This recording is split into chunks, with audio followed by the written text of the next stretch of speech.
How's it going, everybody? It's Kirk from LaneFlix Media. We're back after September Peaks and the Horror Fest, finally finishing those. We're back to just kind of doing reviews. Today I am doing a request for any movie collector on Instagram. Close friend of mine, we've talked a lot about movies, awesome user. They requested The Last Outlaw from 1993, directed by Jeff Murphy and written by Eric Red.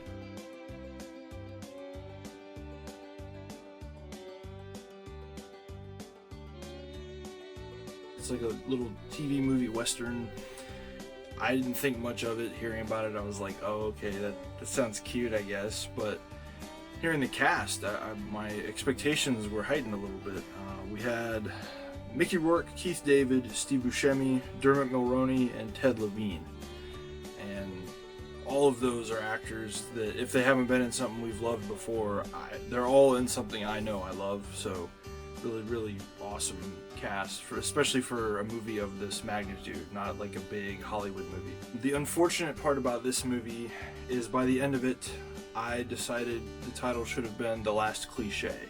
This movie has a bit of a personality to it, but not enough to me to raise it by its bootstraps from obscurity, and I think that's why more people haven't discovered it, because it is a really great cast. It's not poorly written, it's just not sexily written. Like, they could have rearranged a lot of the things, I think, in the plot of this film and made it more interesting, because pound for pound it's pretty standard as far as westerns. And like, if you look at just the standard western formula of, like, you got either the man with no name that comes into town, or you have like a bank robbery type, like, oh, you're following some bad guys, and that's what this movie is more of.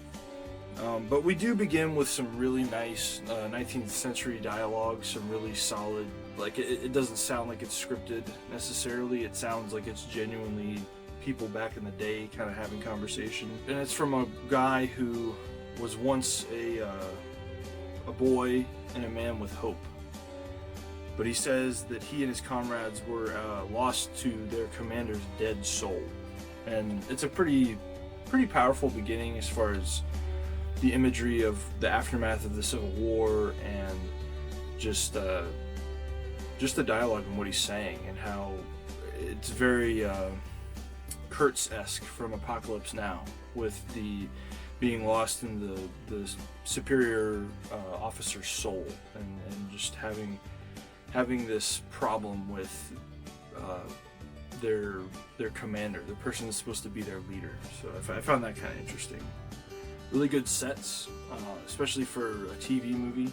It's not bad at all, especially comparing it to like a movie like Tombstone. I think that came out maybe a few years after this would have been released, but that was a Hollywood, production, so it had more value to it. So of course the sets and everything in it is going to be a little bit better. But comparing them, it's actually not bad. So the cinematography by Jack Conroy, it's surprisingly fluid and varied in the angles and the different, just from the beginning too. This isn't even getting into the story really, but just seeing the style kind of being set up before the movie. That's a very classic Western thing, but that's a good thing to kind of bring into a new age Western, because it's like, hey, look, this is what our style, these are the visuals you're going to see, get used to these kind of weird angles. So Graff, Mickey Rourke's character, and his posse arrive in a small town, kind of common street setting. We've seen this a million times.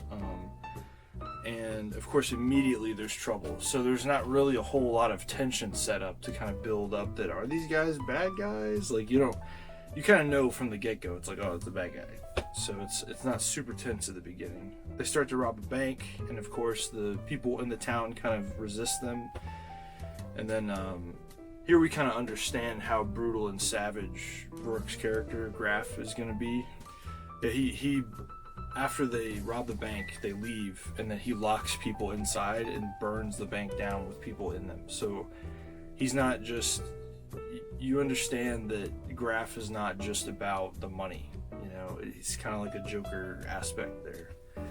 And he also, he dropped a load of dynamite in the bank, like, before they left. So it definitely exploded and positively killed at least a dozen innocent people. So there's that. A sharpshooter whose name literally is Sharp. I think he's a U.S. Marshal. He's on the edge of town and he takes a long shot at Graf, Mickey Rourke, and the crew. They're trying to escape, but it hits Mickey Rourke's character along his side. I'm just gonna call him Graf. Sorry, I'm bad about using actor names.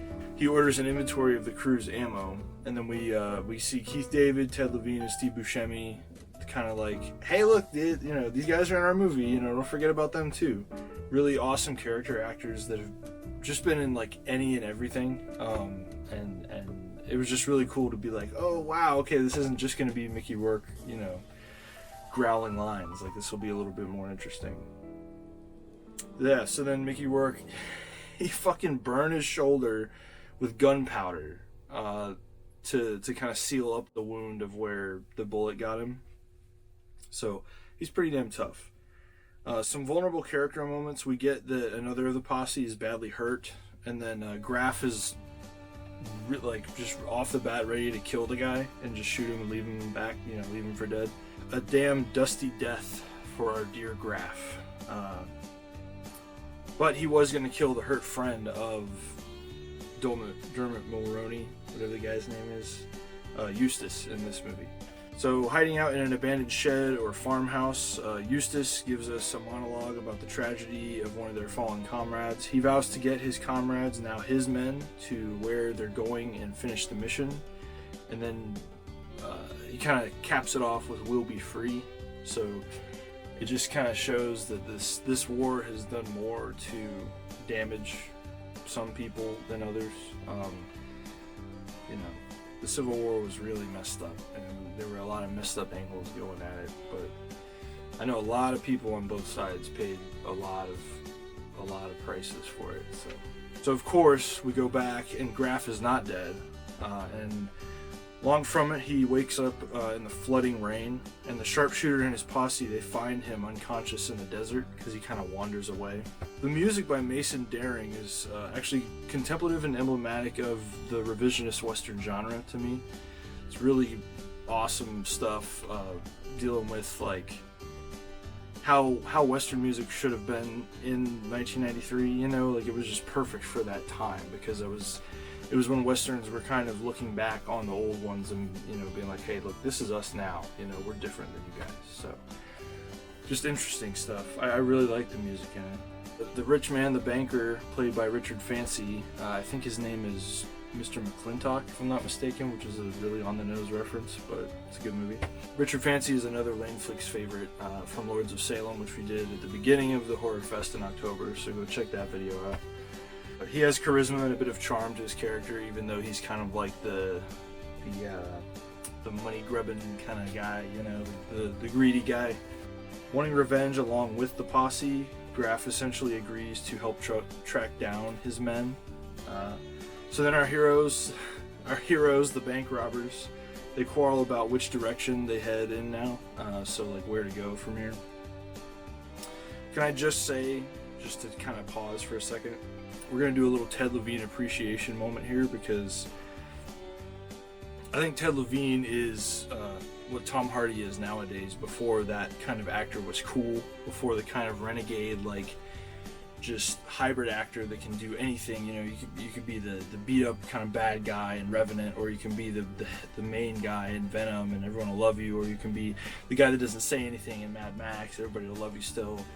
Or you can be Bane and be the super villain. So I think that Tom Hardy is a really awesome actor of the modern age, and I think that Ted Levine was a much less celebrated but equally as talented actor, 80s, 90s. So the underappreciated Ted Levine, I think, in his time. This is the guy who played Buffalo Bill, if you're unfamiliar with the guy, from Silence of the Lambs, which I just reviewed on Instagram. Ted Levine is awesome. I would say Ted Levine would even contend with like a Gary Oldman, because he's just like one of the modern greats to me, and he's a very well-rounded and expressive actor, for sure. I really love here Graf is having to listen to the Northman's teasing song, and the sharpshooter, Marshall Sharp, tells him to get used to it, and that the war is over, And Graff replies, "The war is never over.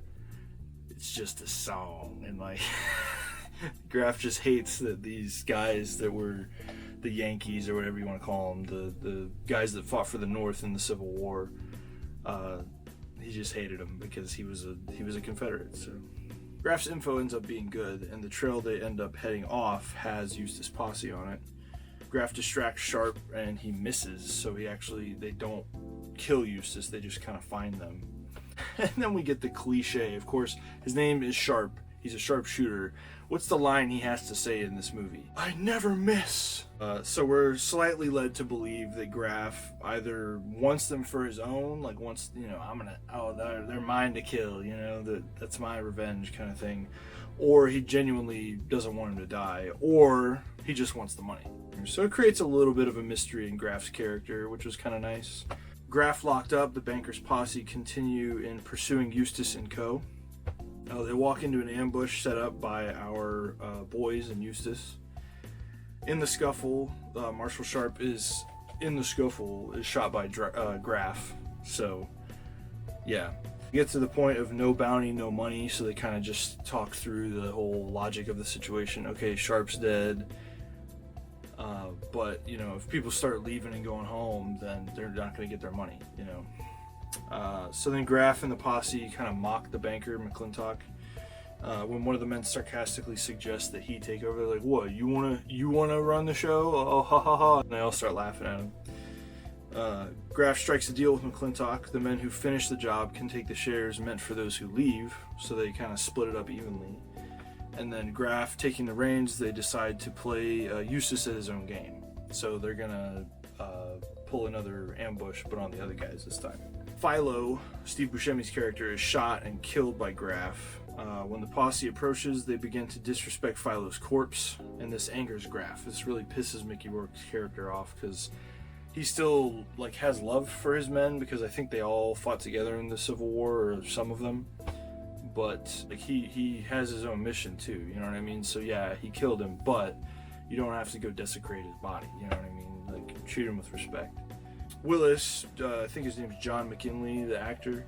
He takes the stolen cash and heads back to try to make amends and try to save their skins from the banker and his posse. Willis leaving the cash, he rides back as Graff and McClintock approach and see the cash. This leads Graff to push McClintock off the cliff and then toss the bag of money off the cliff. So now we understand, okay, it's not about the money. So that option's out of the way pretty quick. He then fires off a round to give the impression of a struggle. Graff allows the posse to self-actualize, and a few of the members kill each other out of distrust, which was kind of well done. I didn't like as much the quick editing, because it gave me the impression that they just kind of walked in a circle for 5 minutes and then that's all they shot, which is pretty cheap to me. If you're going to get a confusing sequence, it would be really cool to choreograph it and understand where every horse is, and then understand when the mayhem starts. Every horse being in a different place than you're used to would create the sensation of chaos. I don't know.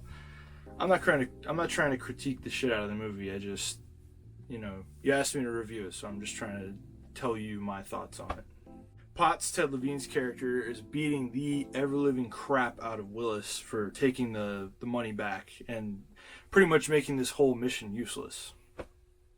The whole reason for, this whole mission. So, Lovecraft, Keith David's character, sees Graff and his men heading their way and kind of tells the guys, hey, look, they're coming. Graff and Eustace meet in a small town joint and they discuss their past, and this whole scene is it's not super cliche, but it's cliche to the point to where it's okay, we've seen this scene, let's go. I just, with westerns, I've seen so many of them. I've seen a lot of the old black and white ones. I've seen silent westerns. So I'm really, really specific about you got to make your story different. You can't just make it the same story. And if you do make it the same story, then make the filmmaking interesting, or give us, a different kind of performance than we would normally see, or, give us some kink in this to kind of make it interesting in some way. The performances weren't bad. The performances are very, very solid. And even here in this bar scene, when Graff and Eustace are talking, when they're discussing the whole situation, the acting is not bad. It's just, we've seen this before, you know. Potts thinks less of Eustace's leadership, and this results in a fist fight. Eustace having to prove himself in machismo. So, kind of a classic. It's just a weird placement. Like, why wasn't this earlier in the movie to prove earlier on, you know? Or like, why when they were first making their posse, like maybe this is a flashback scene and it's before, you know? That's kind of what I mean by rearranging the structure of the plot, because it would be interesting to see that kind of scene, but it doesn't make sense for him to come back from that and then that be the situation he's coming back to. Like, Potts was just beating up a guy for taking the money away. Why is it now Eustace's fault? You know what I mean? It just doesn't make a lot of sense, so it would make sense for at the beginning. Anyway, the group nears the end of their journey when Graff shoots Loomis from a faraway point, injuring but not killing him. So this is a really brutal scene. This is actually probably the most stressful scene in the movie. Some psychological torture for Eustace and his posse. Raining down a hail of lead. Graff doesn't let up. He wants these guys. He really, really wants them to come out and help their friends so he can get them.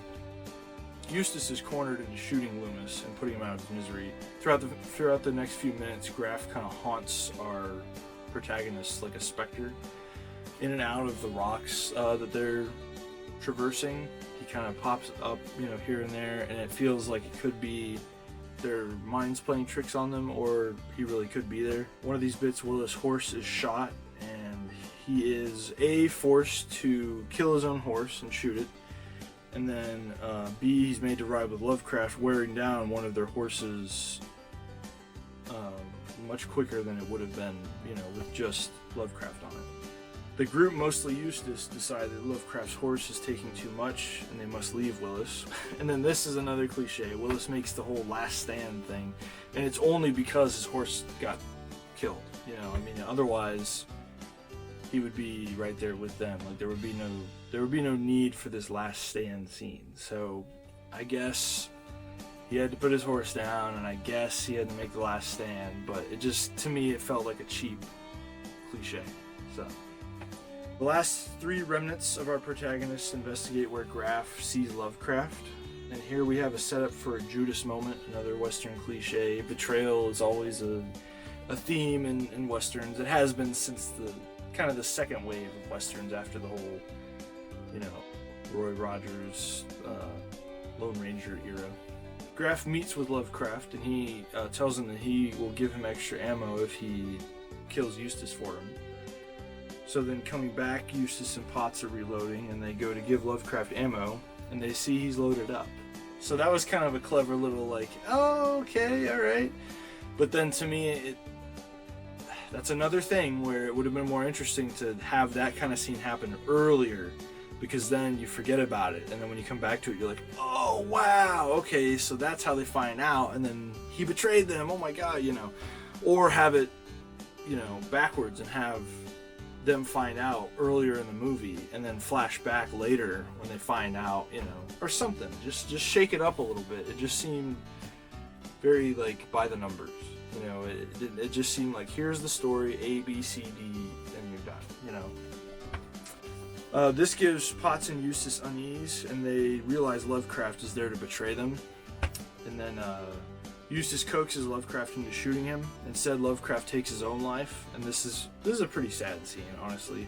You didn't dislike Lovecraft up to the point where you're like, oh, dude, don't betray them, you know. And then it's like, you can't really like him at that point because, you know, he's betraying them. He's screwing them over, you know. Eustace and Potts, in their last splinter of a stretch, are confronted just before getting to the border. Potts is shot by Graff right in the stomach. The last cliche is fulfilled. Eustace has a last stand with Graff and his posse. Eustace is hit, but takes out all the men, only Graff left. I was wrong. One more cliche. The showdown. Eustace is faster by tradition, and being alive, he wins. But Eustace is empty, and Graff takes his sweet time with his villain moment. Eustace pulls an ankle gun and kills Graff. Our hero leaves the States and becomes an outlaw forever. Overall, not bad, but not a great Western. We have the tropes, but not the elevation. This never makes its own footprint on the Western genre. Not when we have Tombstone, The Good, the Bad, and the Ugly, and Once Upon a Time in the West. I really want to say thank you to any movie collector for requesting me to watch this. I did enjoy it. I would give this movie, I think, a 7.3 out of 10. It's not bad. It's not great, but it's not bad. I enjoyed a lot of it, and I would recommend it to people that like Westerns. If you like Westerns, you'll like it, you know. Thank you guys. If anybody has requests, please hit me up, comment here, or tweet at me, or send me something on Instagram. I love interacting and seeing movies I've never heard of. I had never heard of this movie, so this was fun. And yeah, please like, comment, share, and subscribe, and I really appreciate it, guys. I hope everybody had a really great day today, and thank you again. Bye.